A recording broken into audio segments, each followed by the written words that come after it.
Salah satu yang bikin murah, ini Cak Amit pernah cerita nih ke saya, adalah nggak ada pegawai ya. Iya. Itu betul ya, pegawainya suami istri. Iya. Terus kemudian kalau ada pegawai pun apa keponakan apa segala, gimana ngatur itunya agar apa kosnya bisa ditekan. Jadi SOP-nya itu tanggung jawabnya suami istri. Oke. Kalau saudara gitu, KD atau apa gitu. Kalaupun dia nambah pegawai, ya resiko dia. Kan ini sistemnya bagi hasil. Sistem bagi hasil, umpamanya 50-50. Dari 50-50 itu, kos nambah karyawan itu adalah di dia. Gitu. Bukan di owner. Gitu. Yeah. Karena sebetulnya 50-50 pun juga 50-50 ala Madura nih. Gitu. 50-50 ala Madura, yang jaga itu, dia itu makan di situ, Mbak. Minum di situ, ngerokok di situ. Kalau ada anak kecil, dia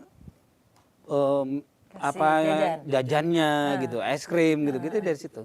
Jadi betul-betul yang disisain adalah lebihan dari yang dimakan segala macam itu yang kemudian disimpan, kemudian itu yang dibagi.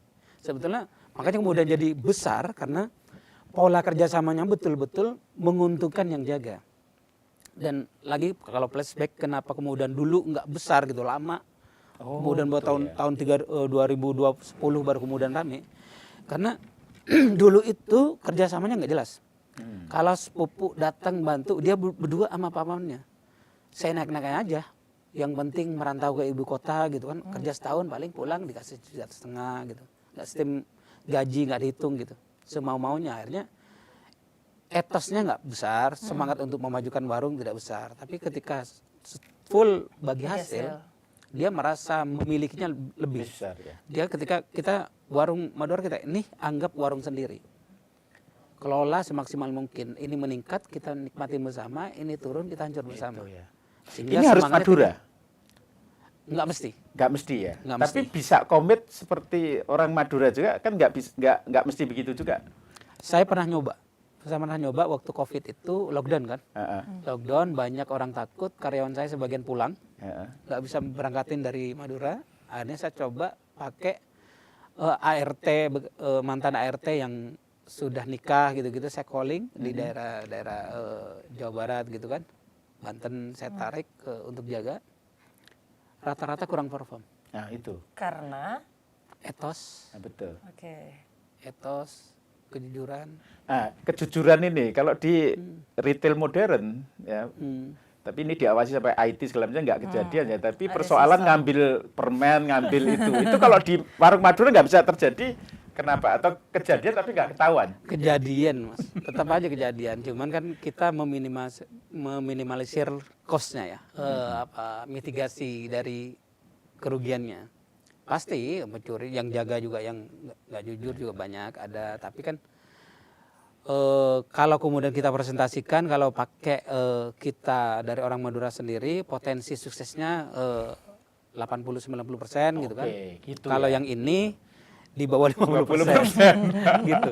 Ada beberapa yang saya anggap bagus gitu kan, selama kerja di rumah nggak pernah ada masalah gitu kan. Ketika jaga warung setahun bagus, habis itu udah hancur tuh, gitu, udah error gitu.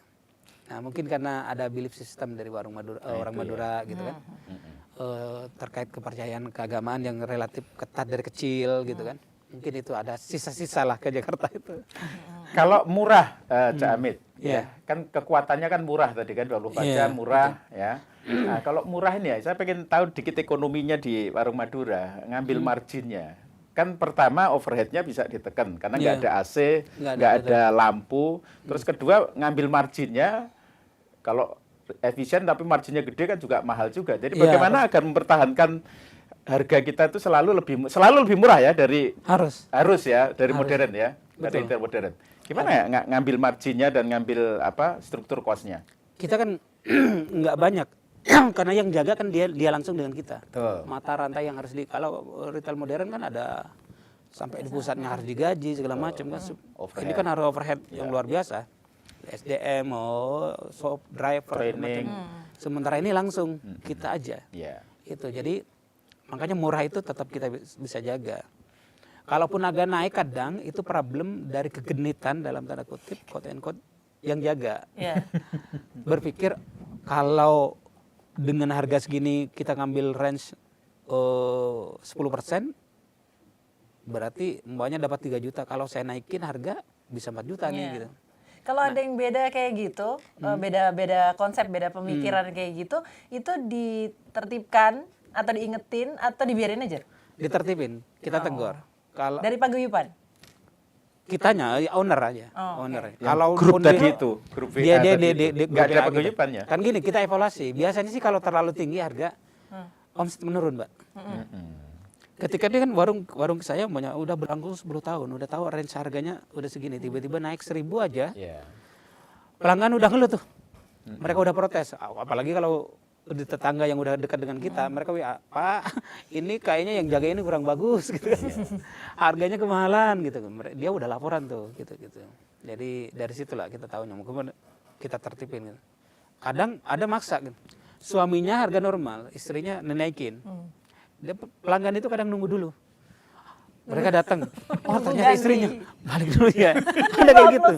Iya. Ada saya di daerah Depok itu ketahuan begitu. Pak, saya males kemarin istrinya suka jaga, saya balik lagi. Kenapa? Kalau dia naik 1.000 harganya gitu. Kan lumayan bagi masyarakat bawah kan 1.000 bisa jadi sampo. Bisa jadi kecap gitu kan, bisa jadi macam-macam. Jadi margin itu pun ditetapkan masing-masing oleh warung ya, tidak ada satu kesepakatan atau satu range tertentu Enggak, oleh warung. Apalagi Oleh sekarang warung. itu persaingan antar warung Madura juga udah bersaing kan. Iya. Gitu sikut-sikutan harga juga lumayan juga. Jadi yang diuntungkan justru memang customer sekarang itu. Iya. Jadi karena di antar warung Madura aja kayak saya, ini warung saya ini udah warung bos yang lain kan gitu. Mereka baru buka, dia promo biasanya 3 bulan gitu. Mau nggak mau kita koreksin ya harga. Kalau nggak pelanggan beralih semua gitu. Jadi kayak gitu. Cak Amit kaitkan ke IT ya. Jadi kekuatan retail modern itu kan semua tersentralisir data analitiknya untuk mengetahui perilaku konsumen kan melalui data. Ini kan katanya semua dicatat pakai kertas. Boleh cerita? Iya. Cak Amit. Catatan keuangan harian itu pakai kertas, pakai manual kita. Nggak ada sistem ya? Nggak ada sistem. Kalau saya pakai sistem itu hanya untuk stock of name. Oh, stok omnamnya. 3 bulan sekali atau pergantian, ketika pergantian karyawan kita cek kan. Modal awal umpamanya 30 juta, sekarang Iya, itu jadi stok berapa gitu, baru pakai itu. Sebulan sekali ya atau 3 bulan. 3 bulan ya? 3 bulan sekali stock of name. Kalau yang lainnya full manual, karena kayak gini Mas. Banyak ketika teman dulu, ketika saya menggagas itu udah bikin manajemen bisnis, karena ini kan udah jatuhnya bukan dagang lagi. Kalau warung Madura ini sebetulnya udah bisnis, karena kayak saya udah mengelola sekian warung gitu kan. Artinya manajerialnya harus diatur. Dia bilang kenapa kemudian nggak pakai computerized gitu kan? Nggak pakai computerized. Pertama SDM pasti kualifikasinya harus meningkat. harus meningkat? Kos lagi ya? Kos lagi, requirement-nya kan meningkat tuh, Iya. gitu. Harusnya minimal SMA gitu kan. Sedangkan warung Madura ini pengennya menumbuhkan mengentaskan kemiskinan di Madura. Kita ada beberapa orang yang bahkan Mbak, kita saya berangkatin 1 bulan 2 bulan pertama ngajarin hitung, dia nggak tahu angka 50.000 itu. Nggak tahu hitung tapi Nggak tahu mau angkanya. mengelola Mau mengelola. warung. Mengelola warung. Itu kita enggak- kita itu- taunya pas udah berangkat. Itu nggak deg-degan banget itu waktu nerima karyawan baru. Kita akhirnya nih udah berangkat nih, kita ajarin 2 hari 3 hari, tiba-tiba tim saya bilang, Cak, ini ternyata nggak bisa ngitung. Mateng deh. Orang miskin yang angka paling besar duitnya itu hanya 20.000 yang dia pegang.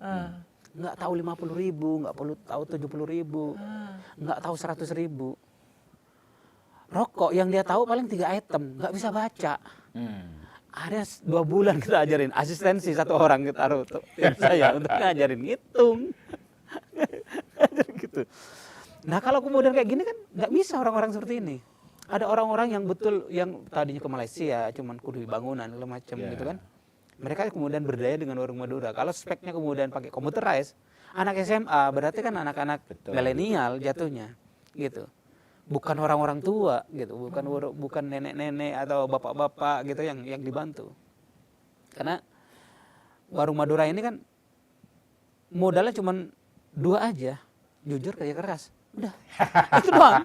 Jadi kalau nggak Jujur sama kerja keras ya? Kalau nggak jujur, nggak kerja keras, Ya sudah kita diudahin. ini. Kita outin gitu kan.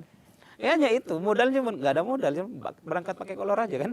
Gitu. Tapi memang ada misi untuk mengentaskan teman-teman Madura yang dari kampung untuk agar lebih sejahtera ya. Iya, jadi ketika motivasi saya bikin itu pertama memang bukan untuk saya, untuk saudara-saudara dan Iya, teman-teman. itu ya. Karena saya kan ada bisnis utamanya gitu Iya. kan. Jadi ini bagaimana untuk membantu sanak saudara. Jadi sanak saudara itu kan akhirnya range-nya harus lebar tuh kan. Betul. Atas ke bawahnya dari usia, dari umur gitu-gitu. Makanya semua klasifikasi kita hilangin, dipersempit tapi kontrol diperketat gitu. Itu aja. Jadi potensial loss-nya menjadi berkurang. Ini dipahami semua ya, semua pengelola warung Madura ini bahwa misi sosial itu, misi pengentasan ini disadari semua ya. Ini bagian dari nggak cuma bisnis gitu maksudnya. Iya, azas kekeluargaan itu Azas yang kekeluargaan, ya. kenapa kemudian kita full percaya bangin, Mbak? Mas, usaha, saya punya usaha, saya bukain warung, saya modalin, semua taruh barang, jagain.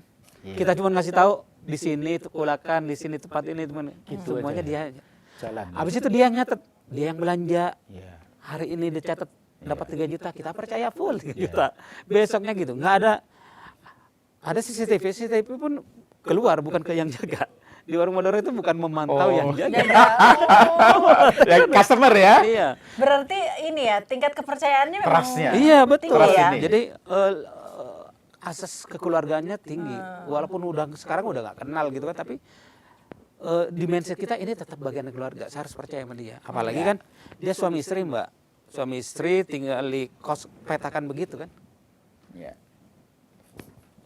Dipetakan begitu, cuman 3 atau 4 kali 7 gitu kan.